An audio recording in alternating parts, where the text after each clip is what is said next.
గత కొన్ని రోజుల నుంచి ఎక్కడ చూసినా పెద్ద కబుర్లే.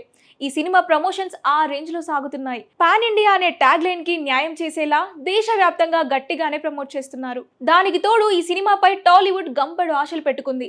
సంక్రాంతి తరువాత సరైన హిట్ లేక థియేటర్లు వెలవెలబోతున్నాయి. వేసవిని టాలీవుడ్ ఏ మాత్రం క్యాష్ చేసుకోలేకపోయింది. ఈ సీజన్ చివర్లో వస్తున్న భారీ సినిమా ఇదే కాబట్టి పెద్ది ఆ ఆశల భారం మోయాల్సి వస్తోంది. ఈ నెల 4న పెద్ది రిలీజ్ అయితే ముందు రోజు రాత్రి అంటే 3నే ప్రీమియర్లు పడబోతున్నాయి. అంటే రేపు ఒక్క రోజు ఆగితే చాలు పెద్ది హంగామా చూసేయొచ్చు. ఏపీ తెలంగాణలో పెద్ది జోరు గట్టిగానే ఉండబోతుంది.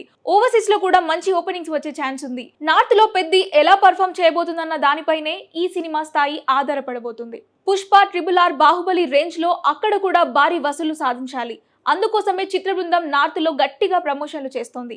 జాన్వి, AR రెహమాన్, చరణ్ కి అక్కడ ఉన్న మైలేజ్ ఈ సినిమాకి మంచి ఓపెనింగ్స్ తీసుకురావడంలో దోహదపడుతోందని చిత్ర బృందం భావిస్తోంది. రెహమాన్ అందించిన పాటలు ఈ సినిమాకి ప్రధాన ఆకర్షణ. రై రై రారా, చిక్రీ ఈ 2 పాటలు హిందీ బెల్ట్ లోనూ మార్మోగుతున్నాయి. టీజర్, ట్రైలర్ కూడా పట్టేశాయి. పైగా హిందీలో సరైన సినిమా లేదు. అక్కడ కూడా మనం మాస్ మసాలా కమర్షియల్ సినిమాల్ని ఇష్టపడుతున్నారు. స్పోర్ట్స్ బ్యాక్డ్రాప్ కాబట్టి ఖచ్చితంగా యూనివర్సల్ అప్పీల్ ఉంటుంది. ఈ అన్ని అంశాల్ని పరిగణలోకి తీసుకుంటే బాలీవుడ్ లోనూ ఈ సినిమా గట్టిగా సౌండ్ చేసే అవకాశం ఉంది. అదే జరిగితే చరణ్ కి అక్కడ ప్లాట్ఫామ్ ఏర్పడినట్టే. బుచ్చిబాబు రెండో సినిమాకి మ్యాజిక్ చేసినట్టే. పెద్ద హిట్ అయితే చరణ్ గేమ్ చేంజర్ తో అసంతృప్తిగా ఉన్న ఫ్యాన్స్ కి భారీ ఊరట లభిస్తోంది. బుచ్చిబాబు టాప్ లీగ్ లోకి వెళ్లిపోతాడు. ఈ రెండు జరగాలంటే పెద్ద హిట్ అవ్వాల్సిందే.